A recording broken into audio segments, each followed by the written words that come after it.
Mesdames et messieurs, bonjour et bienvenue pour cette nouvelle édition de Midi au Caire pour ce samedi, le 1er avril 2023.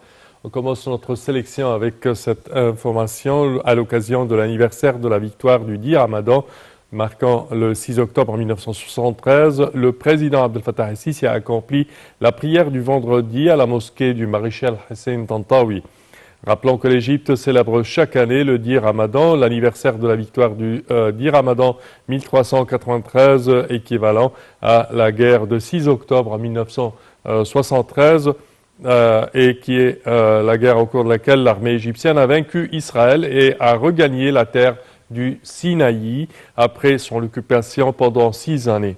Et pour plus de détails, voici un compte rendu. L'Égypte célèbre chaque année le 10 Ramadan, l'anniversaire de la victoire du 10 Ramadan 1393 Hijri, la guerre d'octobre 1973, qui est la guerre au cours de laquelle l'armée égyptienne a vaincu l'ennemi israélien et a regagné la terre du Sinaï après son occupation pendant 6 ans. L'armée égyptienne a pu restaurer la terre et remporter la grande victoire, malgré tous les obstacles qui ont été répétés par certains à cette époque et ont été promus par les grandes puissances, mais l'armée égyptienne a réussi à détruire l'impossible. Le 10 Ramadan, à 2 heures de l'après-midi, l'armée égyptienne a traversé la ligne du canal de sorte que des vagues de l'armée égyptienne ont commencé à se croiser progressivement dans un système de travail très élaboré qui a surpris tout le monde à l'époque, car à 2 heures précises de l'après-midi, plus de 200 avions ont été abattus en 1973. Un navire de guerre égyptien a mené une frappe aérienne sur des cibles israéliennes sur la rive est du canal et les avions ont traversé à très basse altitude pour éviter les radars israéliens. Les avions ciblaient les aéroports, les centres de commandement, les stations d'obstruction, radars et électroniques. Un navire de guerre égyptien a mené une frappe aérienne sur des cibles israéliennes sur la rive est du canal. Et les avions ont traversé à très basse altitude pour éviter les radars israéliens. Les avions ciblaient les aéroports, les centres de commandement, les stations d'obstruction radar et électronique, les batteries de défense aérienne, des rassemblements de personnel, les véhicules blindés, les chars, l'artillerie et les points fortifiés de la ligne Bar-Lev, des raffineries de pétrole et les magasins de munitions. 5 minutes après la traversée de l'avion, l'artillerie égyptienne a commencé à bombarder intensivement les fortifications et les cibles israéliennes situées à l'est du canal en vue de la traversée de l'infanterie, 2000 officiers et 30 000 soldats. Le cœur du génie a continué à ouvrir des brèches dans la berme pour achever le passage de chars et véhicules terrestres. La guerre d'octobre, le 10 du Ramadan, a été un événement unique, plutôt un tournant dans le cours du conflit arabo-israélien.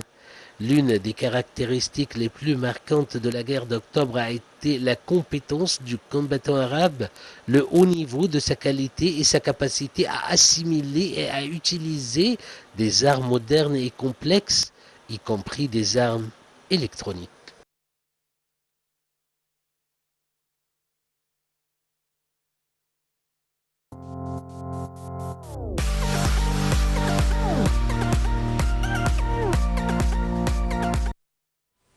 Et le président Abdel Fattah el-Sisi a eu un appel téléphonique avec Cheikh Mohammed Ben Zayed Al Nahyan, président des Émirats Arabes Unis. Le chef de l'État l'a félicité pour les nouvelles nominations au sein des Émirats, espérant développement et prospérité à son peuple.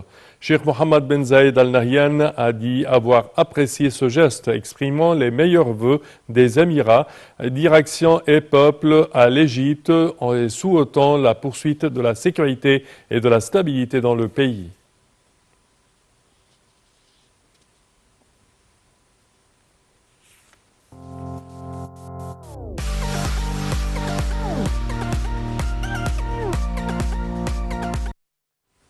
Et le Premier ministre, Dr Moustapha Madbouli, a présidé une réunion de suivi de plusieurs dossiers du travail du ministère de l'Irrigation et des Ressources hydriques en présence du ministre Hani Soueilam.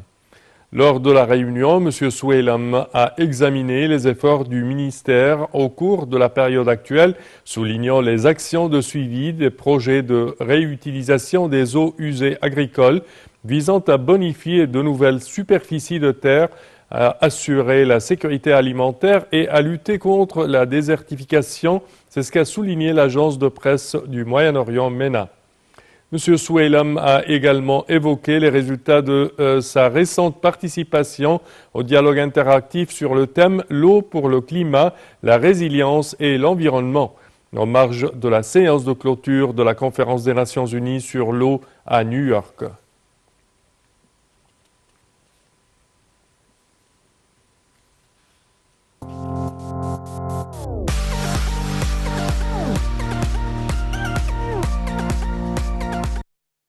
Et la Banque centrale d'Égypte, la BCE, décide de relever le taux d'intérêt d'environ 2%.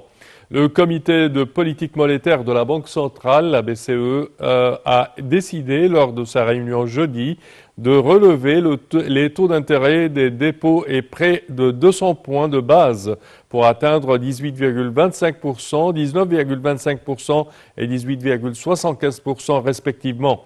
Et pour plus de détails, mesdames et messieurs, voici un compte-rendu. Le comité de politique monétaire de la Banque centrale d'Égypte a décidé lors de sa réunion jeudi de relever les taux d'intérêt des dépôts et prêts de 200 points de base pour atteindre 18,25%, 19,25% et 18,75% respectivement. Le taux d'intérêt débiteur de créditeur a été relevé de 200 points de base pour atteindre 18,75%. C'est ce qu'a indiqué la BCE dans un communiqué. La Banque centrale d'Égypte a attribué la décision du comité de politique monétaire au fait qu'au niveau mondial, les anticipations sur les prix mondiaux des matières premières ont diminué par rapport aux attentes présentées au comité de politique monétaire lors de sa précédente réunion. L'incertitude associée aux anticipations de ces prix a persisté, la plus importante étant les perspectives de perturbation des chaînes d'approvisionnement mondiales et les perspectives de l'activité économique mondiale, a ajouté la BCE. La BCE a souligné que ces évolutions se traduisaient par de fortes fluctuations des conditions financières des économies des États-Unis et de l'Union européenne, ce qui confirme les niveaux élevés d'incertitude liés à l'économie mondiale.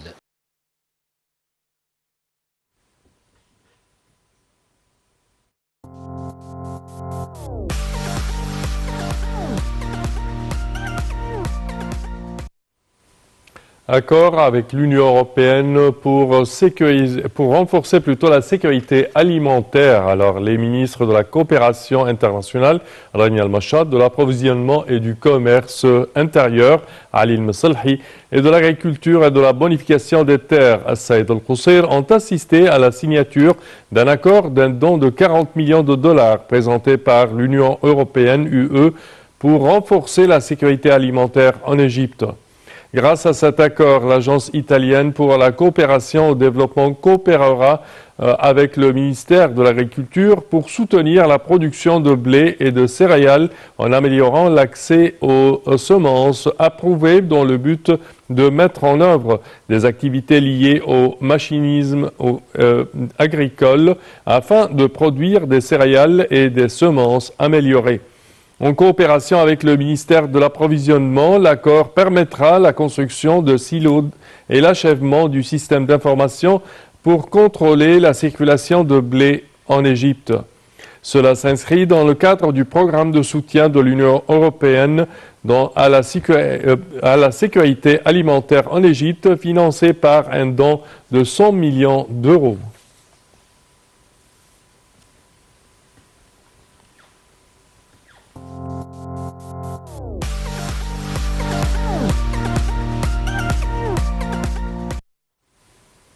Et le ministère de la Jeunesse et du Sport s'oriente vers la transformation numérique dans ses différents projets et services.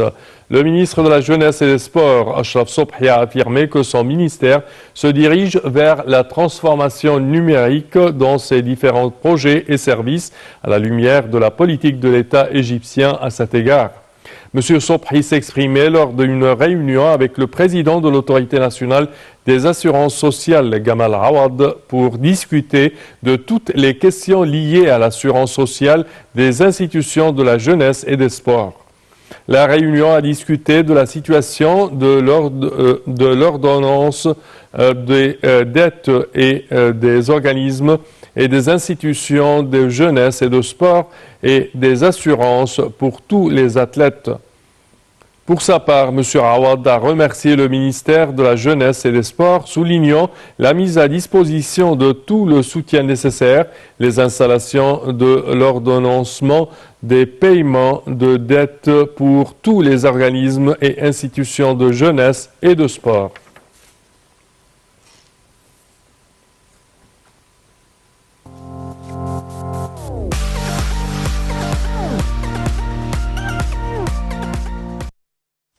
Et sous le patronage de l'initiative Kulluna Wahed, où nous sommes tous un, qui se tient sous les auspices du président de la République Abdel Fattah el-Sisi, le ministère de l'Intérieur a envoyé des convois d'aide à l'oasis de Bahariya dans le gouvernorat de Giza. Les convois comprenaient également des services d'état civil et d'immatriculation de voitures.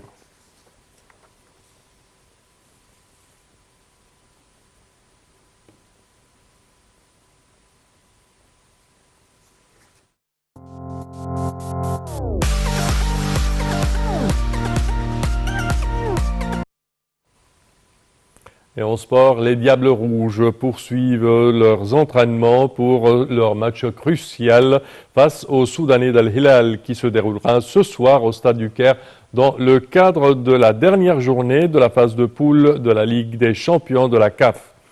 Al-Ahli, troisième du groupe B avec 7 points, est condamné à battre Al-Hilal du Soudan, deuxième du groupe, avec 10 points pour se qualifier au prochain tour avec les Sud-Africains de Mamelodi Sundowns qui ont déjà réservé leur ticket.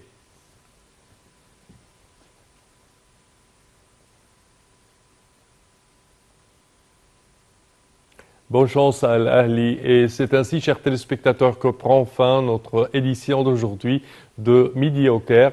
Je vous remercie de votre attention et je vous donne demain rendez-vous avec une nouvelle édition. Au revoir.